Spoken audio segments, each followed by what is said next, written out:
Hello. Ready for another story? Tonight we're going to read Alexander and the Terrible, Horrible, No Good, Very Bad Day by Judith Voist.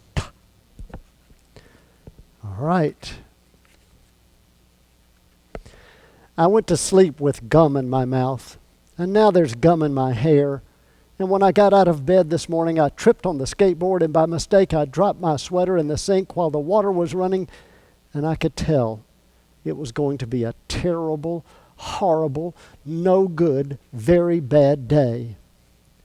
At breakfast, Anthony found a Corvette Stingray car kit in his cereal breakfast box, and Nick found a junior undercover agent code ring in his breakfast cereal box. But in my breakfast cereal box, all I found was breakfast cereal. I think I'll move to Australia. In the carpool, Mrs. Gibson let Becky have a seat by the window. Audrey and Elliot got seats by the window. I said I was being scrunched. I said I was being smushed. I said if I don't get a seat by the window, I'm going to be carsick. No one even answered. I could tell it was going to be a terrible, horrible, no good, very bad day. At school, Mrs. Dickens liked Paul's picture best of the sailboat better than my picture of the invisible castle. At singing time, she said I sang too loud. At counting time, she said I left out 16. Who needs 16? I could tell it was going to be a terrible, horrible, no good, very bad day. I could tell because Paul said I wasn't his best friend anymore. He said that Philip Parker was his best friend and that Albert Moyo was his next best friend, and I was only his third best friend. I hope you sit on a tack, I said to Paul. I hope the next time you get a double-decker strawberry ice cream cone, the ice cream part falls off the cone part and lands in Australia. There were 2 cupcakes in Philip Parker's lunch bag, and Albert got a Hershey bar with almonds, and Paul's mother gave him a piece of jelly roll that had little coconut sprinkles on the top. Guess whose mother forgot to put in dessert? It was a terrible, horrible, no good, very bad day. That's what it was, because after school my mom took us all to the dentist, and Dr. Fields found a cavity just in me. Come back next week and I'll fix it, said Dr. Fields. Next week, I said. I'm going to Australia. On the way downstairs, the elevator door closed on my foot, and while we were waiting for my mom to go get the car, Anthony made me fall where it was muddy. And then when I started crying because of the mud, Nick said I was a crybaby. And while I was punching Nick for saying crybaby, my mom came back with the car and scolded me for being muddy and fighting. I'm having a terrible, horrible, no good, very bad day, I told everybody. No one even answered. So then we went to the shoe store to buy some sneakers. Anthony chose white ones with blue stripes. Nick chose red ones with white stripes. I chose blue ones with red stripes, but then the shoe man said, we're all sold out. They made me buy plain old white ones, but they can't make me wear them.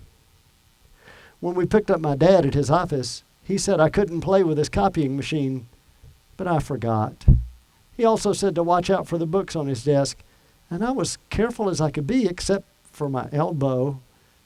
He also said don't fool around with his phone, but I think I called Australia. My dad said, please don't pick him up anymore. It was a terrible, horrible, no good, very bad day. There were lima beans for dinner, and I hate limas. There was kissing on TV, and I hate kissing. My bath was too hot. I got soap in my eyes. My marble went down the drain, and I had to wear my railroad train pajamas. I hate railroad train pajamas. When I went to bed, Nick took back the pillow he said I could keep, and the Mickey Mouse nightlight burned out, and I bit my tongue. The cat wants to sleep with Anthony, not with me. It has been a terrible, horrible, no good, very bad day. My mom says some days are like that. even in Australia. You know, the truth is that not every day can be a great day. And the only reason we know we have great days is that because sometimes we don't have great days. Sometimes we have days that we think might be bad days.